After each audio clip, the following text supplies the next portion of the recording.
Assalamualaikum semuanya. Perkenalkan nama saya Dia Syakira Putri. Kali ini kita akan membahas sebuah topik yang sederhana disebut sekolah pernah, yaitu tentang konflik antara pengajaran teori evolusi dan juga ajaran ciptaan dari agama. Pasti ini penting karena ini menyangkut bagaimana kita belajar dan juga memahami dunia baik dari sisi ilmu pengetahuan maupun keyakinan kita. Yuk kita lihat bagaimana filsafat ilmu bisa membantu kita memahami masalah ini. Nah, pertama-tama, apa sih filsafat ilmu itu? Filsafat ilmu adalah coba yang pelajari bagaimana ilmu buat, bagaimana cara kerjanya, dan juga apa sih batas-batasnya. Jadi, filsafat ilmu membantu kita membedakan mana yang termasuk akal dunia dan juga mana yang bukan. Dengan begitu, kita bisa tahu kapan harus sains dan kapan harus keyakinan sebenarnya. Sains dan juga agama itu berbeda cara kerjanya. Sains menggunakan metode yang disebut metode ilmiah, yaitu dengan mengamati, melakukan eksperimen, dan juga menguji bukti secara terus-menerus. Contohnya, teori evolusi dijelaskan berdasarkan fosil dan juga genetika. Sedangkan ilmu itu lebih berdasarkan pada percayaan, wahyu, dan juga makna spiritual yang tidak bisa dipuji secara ilmiah. Jadi, sains dan agama punya cara yang berbeda dalam mencari kebenaran. Terus, kenapa bisa terjadi konflik di sekolah?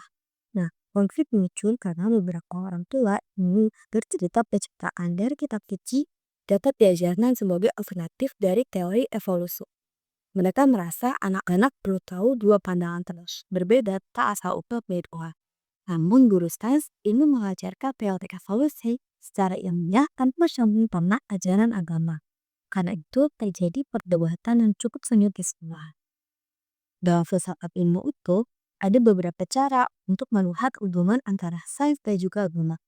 Yang pertama, ada yang bilang keduanya bertentangan atau konflik.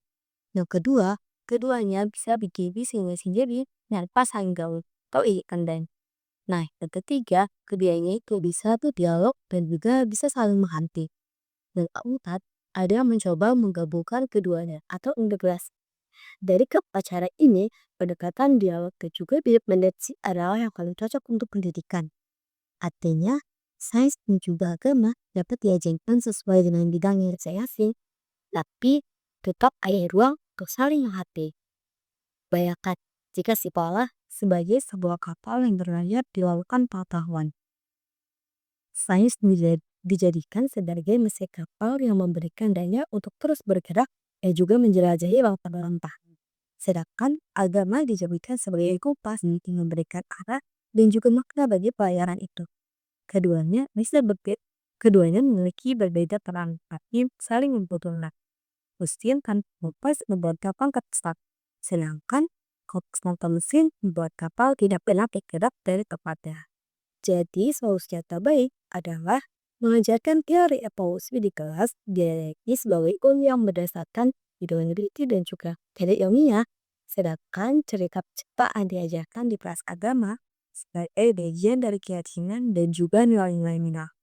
Guru biologi dan juga agama bisa bekerja sama untuk membuat siswa memahami perbedaan ini dengan baik.